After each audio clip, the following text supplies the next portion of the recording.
एक बार जिस देश की मिट्टी में हुए पढ़े बढ़े और वहाँ रहे, उनकी जयकारा सभी लोग लगाए। भारत माता की, भारत माता की धन्यवाद। आज ओशा मंडी के इस प्रांगण में इतनी सुंदर योजनाबद्ध तरीके से सजावट, इतने 255 जोड़ा का जो सामूहिक विवाह में दूर दराज से आए हुए अतिथिगण, भाई बंधु, माताएं बहनें और ईश्वर की सबसे सुंदर रचना, यहाँ पे जिन बेटियों की शादी हो रही है उनको मैं इस मंच के माध्यम से उनके श्री चरणों पर नमन करते हुए हार्दिक स्वागत, वंदन, अभिनंदन करती हूँ।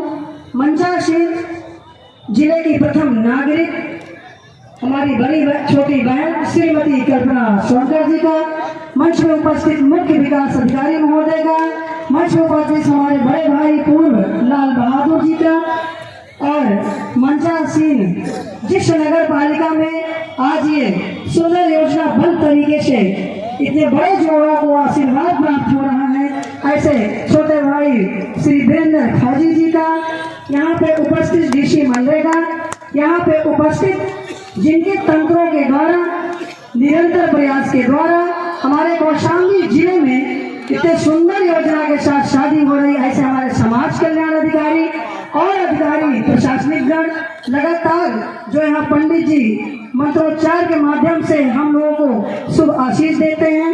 यहाँ पे उपस्थित साज सज्जा के साथ बैठे हुए हमारे गायन बंधु, आप सभी लोगों का इस सामूहिक विवाह में आज स्वागत, वंदन, अभिनंदन है। मैं आप लोगों से बस ज्यादा नहीं थोड़ी बात करना चाहती हूँ कि आप सब लोग यहाँ जानते हैं, बड़े बुजुर्ग 2014 से पहले कौशाम्बी ही नहीं पूरे भारत देश की तस्वीर क्या हुआ करती थी। जब 2014 में एक लोकतंत्र मजबूत स्तंभ की ओर माननीय प्रधानमंत्री यशस्वी नरेंद्र मोदी के साथ आप लोग चले तो उनका सबसे पहले ध्यान बेटी की तरफ जाता है। वो अपने देश की दुर्दशा देख रहे होते हैं कि हमारे देश में बेटियों को दोयम दर्जे पे रखा जाता है, बेटियां एक बोझ है। उसके कारण है कि पूर्ववर्ती सरकार ने योजनाएं अगर चलाई भी होंगी तो आप तक इस रचना के साथ कभी नहीं पहुंची है। और उनको देखते हुए उन्होंने 2015 में हरियाणा से बेटी बचाओ बेटी पढ़ाओ का अभियान दिया। उन्होंने समझा बेटी बोझ नहीं है, भारत देश की आधी आबादी 50% की भागीदारी और कामों में 80% की अगुवाई है बेटियों का। यदि उन बेटियों को पीछे रखा जाएगा तो हमारा देश कभी तरक्की नहीं करेगा। आप सब लोग जानते हैं, आप पढ़े हैं, लिखे हैं, समझदार हैं, तो तक अध्ययन करिए कि अपने भारत देश की बेटी का क्या इतिहास पूर्वजों में रहा है। पूरा इतिहास भरा है जिन बेटियों से, जिन बेटियों की जवानी से देश आजाद हुआ, जिन बेटी क्रांतिकारी बन की लड़ी, और उन बेटियों को जैसे किसी बड़े पत्थर से कोई घास दबा दीजिए, उस पर रोशनी ना पड़े तो पीली रहे, वही स्थिति भारत देश की बेटियां उन बेटियों की तरफ जाता है। उन्होंने बेटी बचाओ बेटी पढ़ाओ योजना चलाया, लेकिन उसको चरितार्थ करके आपके बीच में दिया। उन्होंने चाहे कन्या सुमंगला योजना हो, चाहे बेटी को आप लोग थोड़ा सा समझदारी से काम लीजिए, ये सब मत करिए, ये अच्छा विषय नहीं। आपकी बेटी का शादी है और इस तरह के जो आप लोग कर रहे बड़े बड़े लोग क्या कर रहे हैं, आप देखिए इसको